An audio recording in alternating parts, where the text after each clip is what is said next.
pumasok sa butas ng karayo. Grabing sacrifice po yun. Ang hirap, pero pwede. Pwede pala. At yung iba naranasan na po nila. Nung una, hindi po sila makapaniwala na paano mangyari yun. Hindi yan pwede, imposible yan. Pero nakapasok po sila sa butas ng karayo. Nakalabas din po sila. Tama? Pakitaas lahat ng nakaranas. Okay, marami po sila.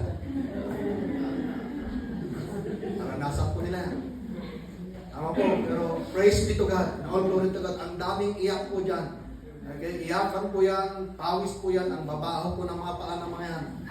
Babaho po ng mga hininga ng mga yan. Pero natapos po nila yung assignment po nila. No, sacrifice. Tama? Kaya sabi ng iba is para baka pera-pera lang yan, hindi po. Yung pera, wala po yung kwenta dun sa experience na may isasakripisyo ka.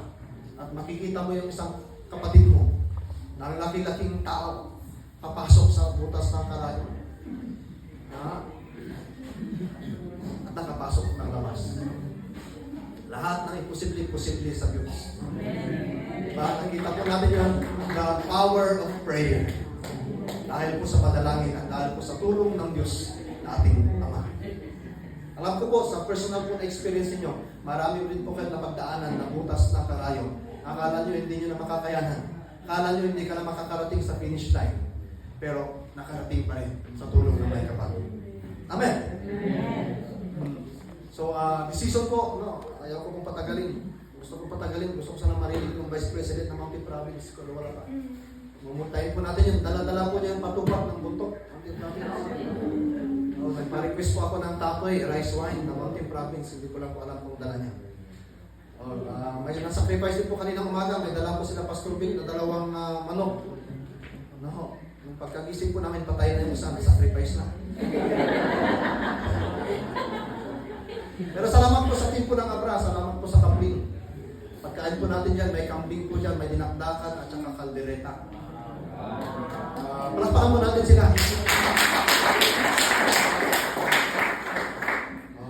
Salamat din po sa mga tumulong, sa mga kasama.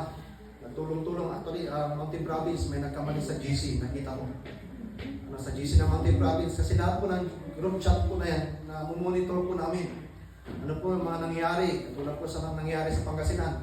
Katulad po nangyari, alam po namin, maraming hindi nagpa-participate, ilan na yung nagpa-participate, pero still, ang Panginoon mapagpatawad at mapagmahal.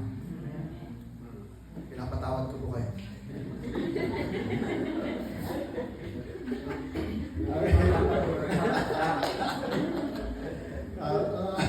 Tingnan natin kay Chairman kung ano sasabihin niya mamaya.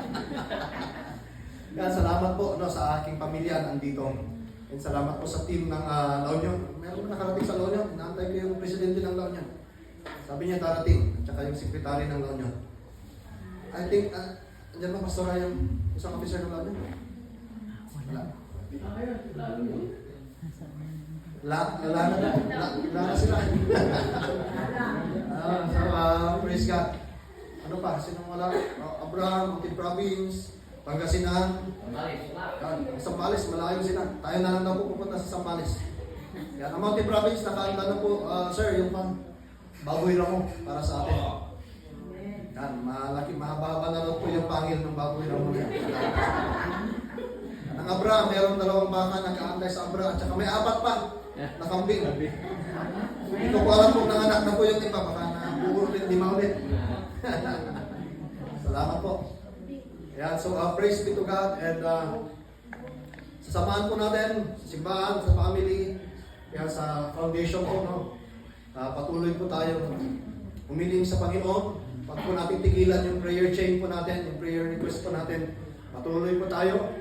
Ano man po mangyari, sama-sama pa rin po tayo. Pagdating ng pagpapala, sama-sama pa rin tayo, walang iwanan.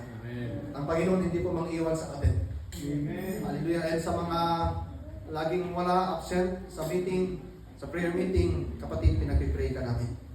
Sana naman, samahan niyo po kami. Yung pa prayer request po namin, prayer po namin lagi. Sana makakasama namin kayo. Buo po tayo. Ano? And still, kahit wala po kayo, alam po namin, pinag-pray niyo po kami. And we are still one in the Lord. Amen. Wala pong distansya sa prayer. So that's why, ang encourage ko po sa bawat isa,